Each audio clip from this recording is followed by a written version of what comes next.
अस्सलाम वालेकुम, welcome to my channel. उम्मीद है कि आप सब ठीक होंगे। आज हम बहुत ही डिसेंट सा नेक डिज़ाइन बनाएंगे। ये पैनल्स वाली शर्ट है। पैनल्स में हमने जॉइंट लेस भी लगाई है और एम्ब्रॉयडरी वाली ये शर्ट। अभी जो हम नेक डिज़ाइन बनाएंगे इसकी एम्ब्रॉयडरी की शेप को मेंटेन रखते हुए बनाएंगे। अगर आपके पास वो टूल नहीं है जिसके साथ आप मार्किंग कर सकते हैं तो आप बिना किसी टूल के मार्किंग कैसे करके एम्ब्रॉयडरी के साथ परफेक्ट नेक की शेप बनाएंगे। इसमें हम बूट पाइपिंग भी लगाएंगे। सबसे पहले हम इसकी कटिंग का तरीका सीख लेते हैं। हम इसकी कटिंग कैसे करेंगे। आपने इस तरह से शर्ट को डबल फोल्ड में कर लेना है और आयरन से इसकी क्रीज बिठा लेनी है। अच्छी तरह से इसको सेट करने के बाद हमने एक बुकरम का पीस लेना है और फिर उस पर इसकी मार्किंग करनी है। आज मैं आपको मार्किंग करने का थोड़ा अलग से तरीका बताने वाली हूँ कि अगर आपके पास एम्ब्रॉयडरी वाली नेक है तो आप परफेक्टली उसकी शेप कैसे बनाएंगे। सबसे पहले तो हम बुकरम की मेजरमेंट ले लेते हैं। चौड़ाई में 10 इंच है और लंबाई में 9.5 इंच है। थोड़ा एक्स्ट्रा बुकरम रखना पड़ता है इसमें जब आप इस तरह की नेक बनाते हैं। तो इस पर हमने सेंटर बनाने के बाद 1/2 इंच का निशान लगा लेना है यहाँ से, ठीक है। बुकरम को डबल फोल्ड करके हमने इसका सेंटर बना लिया। अब 1/2 इंच की एक लाइन हम ड्रॉ करेंगे, ये एक्स्ट्रा रहेगी, ठीक है। ये जब हम मुकम्मल तौर पर नेक तैयार कर लेंगे तो इतना बुकरम हमें फ़ोल्डिंग के लिए चाहिए, इसलिए हमने इसको एक्स्ट्रा रखा है। और एक्स्ट्रा रखने के बाद हम इसकी मार्किंग करेंगे। इस तरह से शर्ट के साथ इसको सेट करके रखेंगे। और अभी हमें बिल्कुल एम्ब्रॉयडरी के साथ इसके हाशिया एक लगाना है, यानी कि इसकी एक लाइन बनानी है। तो अभी हमारे पास वो टूल नहीं है जिसको हम इस्तेमाल करके इसकी लाइन बनाएंगे, तो हम सिलाई मशीन की मदद से इसकी लाइन बनाएंगे। सिलाई मशीन से आपने धागा निकाल लेना है सुई से और फिर खाली जो सिलाई मशीन है वो आपने इसके साथ साथ चलानी है।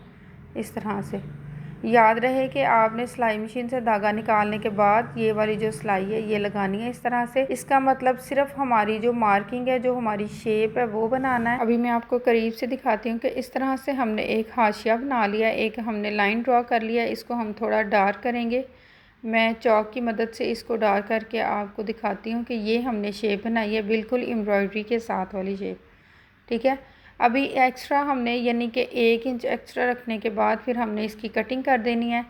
यहाँ से बैक साइड से हमने एक्स्ट्रा रखना है और फिर हमने इसकी कटिंग कर देनी है। ये सबसे आसान तरीका है इसकी शेप लेने का। अगर आप वैसे बुकरम लगाते हैं तो कभी कम हो जाएगा, कभी ज़्यादा हो जाएगा, कभी इसकी शेप ख़राब हो जाएगी।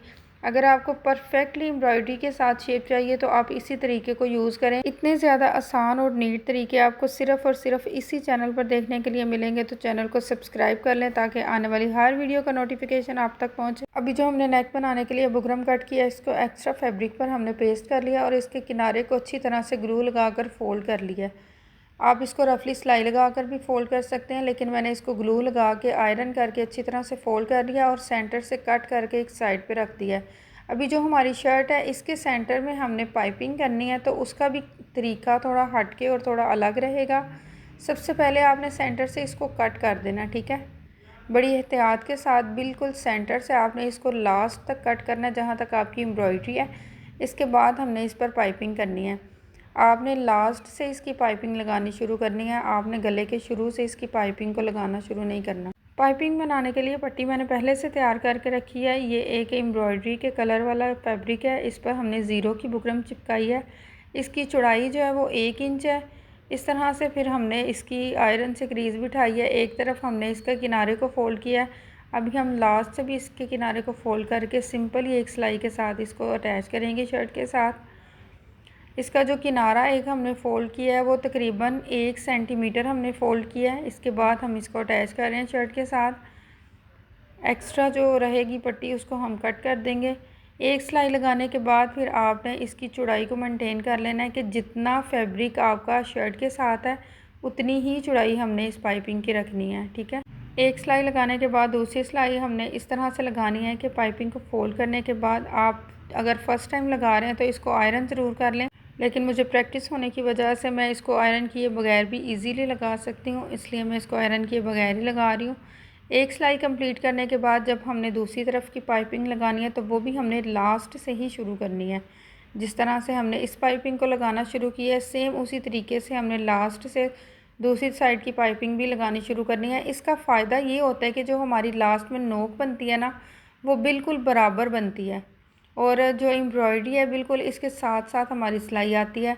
तो जब ये बनकर पूरा तैयार हो जाएगा तो ये बहुत ही नीट और बहुत ही खूबसूरत लगेगा। आपने इस नेक डिज़ाइन की फ़ाइनल लुक देखना मिस नहीं करनी, ठीक है। और अगर इसके अलावा भी आप मज़ीद खूबसूरत और आसानी से स्टिच होने वाले नेक डिज़ाइंस देखना चाहते हैं तो इसी वीडियो के डिस्क्रिप्शन में आपको बहुत सारी वीडियोस का लिंक मिल जाएगा और कमेंट सेक्शन में भी आपको पूरी एक प्लेलिस्ट मिलेगी। अगर आप सीखना चाहते हैं तो आप ज़रूर इनको विज़िट कीजिएगा और जो सबसे आसान तरीके हैं सिलाई करने के उनको सीखिएगा, ठीक है। अभी दूसरी तरफ की भी एक सिलाई लगाने के बाद हमने इसके फैब्रिक को फ़ोल्ड कर लिया, बिल्कुल उतना फ़ोल्ड किया हमने जितना शर्ट के साथ हमारा बुकरम था। ये देखिए दोनों तरफ इक्वली जो हमारी फ़ोल्डिंग है वो आ गई है। अभी हम इस पर भी सिलाई लगाएंगे और इसको फिक्स कर लेंगे। ये सिलाई लगाने के बाद हमें सेंटर में एक एक्स्ट्रा फैब्रिक रखने के बाद इनको जोड़ लेना है, ठीक है। अभी इस सिलाई को लगाकर मैं आपको दिखाती हूँ कि कितनी नीट तरीके से ये हमारी पाइपिंग बनी है।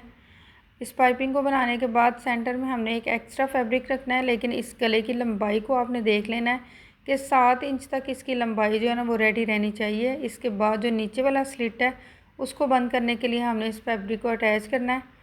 एक तरफ की सिलाई कंप्लीट करने के बाद साथ ही हमने दूसरी तरफ की सिलाई भी लगा लेनी है, लेकिन दूसरी तरफ की सिलाई लगाते वक्त आपने इस बात का ख्याल रखना है कि जो लास्ट में हमने नोक बनाई है वो बराबर में रहे, यानी कि दोनों तरफ की जो मगज़ी है वो बराबर में आए और फिर आपने इसकी सिलाई को कंप्लीट करना है। पाइपिंग की सिलाइयों को पूरा करने के बाद अभी जो हमने फ़र्स्ट में नेक कट करके रखा था उसको जोड़ेंगे। ये बहुत ही इजीली आपको एक ही सिलाई से जुड़ जाएगा क्योंकि हमने इसकी जो शेप है वो पहले से मेंटेन करके रखी हुई है। अभी जो एक्स्ट्रा बुकरम हमने रखा था उतना हम फैब्रिक छोड़ने के बाद इसको सिलाई लगाएंगे तो बिल्कुल कढ़ाई के साथ ये बुकरम जो है ना वो स्टिच हो जाएगा। एक तरफ की आप सिलाई लगाने के बाद दूसरी तरफ की सिलाई भी इसके साथ ही शुरू कर लेंगे और इस तरह से इसको सेट करके रखने के बाद इसकी सिलाई लगाएंगे। इस सिलाई को लगाते वक्त साथ साथ आपने ये भी चेक करते जाना है कि क्या हमारी सिलाई बिल्कुल एम्ब्रॉयडरी के साथ आ रही है। अभी इस सिलाई को कंप्लीट करने के बाद हमने इसके सेंटर में जो एक्स्ट्रा फैब्रिक है उसको कट करना है। इसको कट करने के बाद आपने इसके सारे किनारे पर छोटे छोटे कट्स लगा लेने हैं ताकि जब हम इसको पलट कर सीधा करें तो इसमें कोई भी चुनट ना बने और ये बड़ा ही नीट और ख़ूबसूरत तरीके से तैयार हो जाए। दोनों तरफ के जो सेंटर का पीस है इसको कट करने के बाद हम छोटे छोटे कट्स लगाएंगे। ये जो शर्ट हम स्टिच कर रहे हैं ये एक लार्ज साइज़ की शर्ट है, इसलिए इसके नेक डिज़ाइन की मेजरमेंट भी ज़्यादा है। इसकी चौड़ाई तकरीबन 9 इंच है और जो इसकी लंबाई है वो 7 इंच है। जब आप अपनी शर्ट को स्टिच करेंगे तो आप अपनी मेजरमेंट अपनी नेक के हिसाब से रखिएगा, ठीक है। अभी हम इस तरह से इसको फ़ोल्ड करने के बाद सुई से कवर कर लेंगे। जब भी आप नेक डिज़ाइन को तैयार करें तो आप बैक साइड से इसको सुई से ही कवर कीजिएगा। वीडियो अच्छी लगी तो लाइक शेयर एंड कमेंट करना बिल्कुल भी मत भूलिएगा और कम से कम किसी एक शख्स के साथ ज़रूर शेयर कीजिएगा। आज की वीडियो में इतना ही, मिलते हैं नेक्स्ट वीडियो में एक नए नेक डिज़ाइन के साथ। तब तक के लिए अपनी दुआ में याद रखिएगा, अपना बहुत सारा ख्याल रखिएगा। अल्लाह हाफिज़।